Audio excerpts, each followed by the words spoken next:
Pemirsa, Polsek Gronggrong Kabupaten Pidi membagikan masker gratis untuk masyarakat Bereleng Senin. Pembagian masker tersebut guna menindaklanjuti himbauan dari pemerintah, seluruh masyarakat diminta menggunakan masker sebagai upaya mencegah penyebaran virus corona.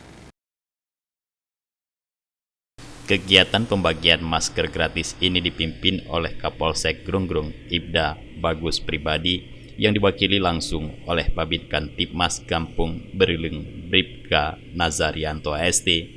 Dalam aksinya ini, sekitar 1.000 masker yang dibagikan untuk warga Kampung Bereleng, Kecamatan Gronggrong, Kabupaten Pidi.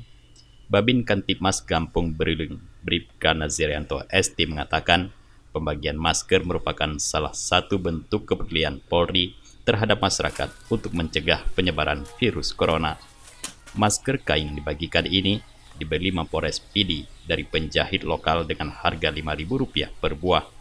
Tak hanya membagikan masker, bantuan dalam bentuk sembako juga diberikan oleh Kepala Kepolisian Sektor Gronggrong kepada masyarakat miskin yang terdampak COVID-19.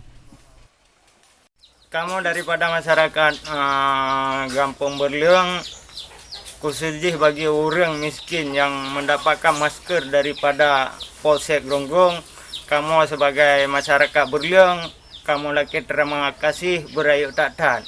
Dan semoga pembagian maskernya oleh orang Polsek bermanfaat bagi kamu masyarakat Bereleng untuk mencegah sebuah penyakit, yaitu penyakit COVID-19 COVID-19. Dan kamu lagi terima kasih kepada jajaran urangnya yang telah bersusah payah untuk kerja Kampung Berelengnya untuk bagikan sekret sapa masker. Selain membagikan masker dan sembako, Babin Kantipmas Kampung Bereleng juga rutin melakukan sosialisasi pencegahan virus corona dengan menghimbau masyarakat agar tidak berkumpul di keramaian, menjaga jarak dan membiasakan hidup sehat. Dari Pidi, Tim Liputan Aceh TV melaporkan.